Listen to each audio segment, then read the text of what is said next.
اللہ کہتا ہے اللہ آپ ہی لوگوں کے متعلق تو کہہ رہا ہے کہ اگر یہ لوگ اللہ کے اوپر ایمان رکھتے ہیں اس کے حکم کو بجا لائے تو لفتحنا علیہم برکات، برکت میں نے زیادتی، اس قدر رحمتوں کی برکتوں کی بارش کری کہ آپ تصور نہیں کرتے۔ نماز کا وقت ہوتا ہے، آدمی مسجد کو نہیں جاتا، سمجھتا ہے کہ گراہک چھوٹ جائے گا، عصر کا وقت ہو، ظہر کا وقت ہو، اللہ کہتا ہے کہ بند کرو، رجال لا تلہیہم تجارۃ ولا بیع عن ذکر اللہ واقام الصلاۃ وایتاء الزکاۃ یخافون یوما تتقلب فیہ القلوب والابصار لیجزیہم اللہ احسن ما عملوا ویزیدہم من فضلہ واللہ یرزق من یشاء بغیر حساب۔ دکان بند کر دو، کاروبار بند کر دو، چلو آپ کے اتنا اللہ روزی دے گا، اتنا دے گا کہ گن نہ سکو گے۔ یقین رکھو اس پر، اللہ کے اس کلام پر، اس کے وعدے پر۔ صحابہ کرام کہتے ہیں کہ جب یہ آیت اتری تو فوراً ہی شٹر بند ہو جاتے تھے، دکان کا کاروبار بند ہو جاتا تھا۔ وہ بڑے بلند لوگ ہیں جن کو تجارت اور لین دین، میں وہ شراء بیچنا خریدنا اللہ کے ذکر سے، نماز سے قابل نہیں کرتے، کیونکہ وہ ڈرتے ہیں اس دن سے، قیامت کے دن سے، جس دن آنکھیں پھٹائی ہوئی، کلیجہ منہ کو آیا ہوا، ہر طرف خوف و دہشت کا سما ہوگا۔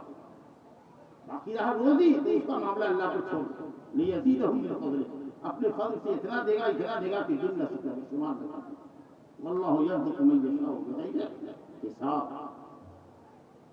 بغیر حساب کتاب کے اللہ دیتا ہے، خوب دیتا ہے، مطلب یہ ہے کہ بہت زیادہ دیتا ہے۔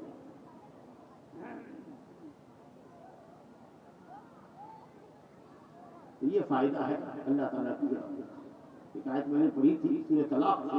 وَمَن يَتَّقِ اللَّهَ يَجْعَل لَّهُ مَخْرَجًا۔ پریشانیوں میں آپ گھرے ہوئے، اللہ کا تقوی اختیار کیجیے، اللہ کا تقوی اختیار کیجیے۔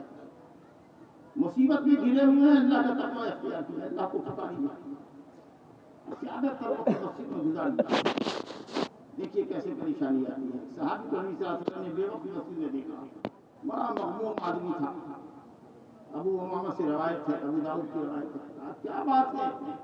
بہت مغموم نظر آنے کا، یا رسول اللہ بڑے سارے مسائل نے گھیر رکھا ہے اور قرضوں کے بوجھ سے میں دب کے رہ گیا، اس لیے مسجد میں سکون پانے کے لیے آیا ہوں۔ آپ نے کہا کہ دعا کرو اللہ رب العالمین سے، اللہم انی اعوذ بک من الجبن والبخل، اعوذ باللہ من العجز والکسل، اعوذ باللہ من غلبۃ الدین وقہر الرجال۔ اللہ تعالیٰ عاجزی سے، ناتوانی سے، کمزوری سے، سستی سے، کاہلی سے، بخل سے، قرضوں سے، لوگوں کے قہر اور غلبے سے تیری پناہ چاہتا ہوں۔ کہتے ہیں کہ میں نے یہ دعا پڑھنی شروع کی، الحمدللہ ہمارا سارا قرض، ساری پریشانی فی بیوت رضی اللہ عنہ، یہ اللہ کا گھر ہے۔ مسجد بڑی بڑی مسجدیں بن رہی ہیں لیکن آباد نہیں ہے، یعنی مسجد کو لوگ آباد نہیں کرتے، یعنی نماز بڑا سر سے بھاگے، ایسا لگتا ہے کہ جیسے کہ مسجد نہ ہو جیسے، اور نماز اتنی تیزی سے پڑھیں گے جیسے پیٹوگے کی چاک ٹھوکے مارے۔ امام نے اگر جلدی ذرا لمبی قرات کر دی، لمبا رکوع سجدہ کر دیا تو امام صاحب کو نوٹس دے دیا مسجد والے، اتنی لمبی گاڑی نماز پڑھائیے گا تو آپ کے لیے جگہ نہیں، اتنا ہڑبڑ کرے گا کہ جو امام رکوع میں گیا ہے اس سے پہلے گر جائے گا، امام ابھی سجدے میں گیا نہیں ہے کہ اس کے ساتھ چلے گا یا اس سے پہلے گر جائے گا، اگر اس کا بس چلے تو پہلے ختم کر کے نماز لپیٹ کے چلے جائے، لگتا ہے کہ اس کے پاؤں میں ہاتھ میں زنجیر ڈال دی گئی ہے، چاہتا ہے کہ زنجیر۔ یہ ماہ رمضان آ رہا ہے نا، سلف صالحین اپنے روزوں کو بچانے کے لیے اکثر وقت مسجد میں گزارا کرتے تھے، مسجد میں رہیں گے تو غیبت چغلی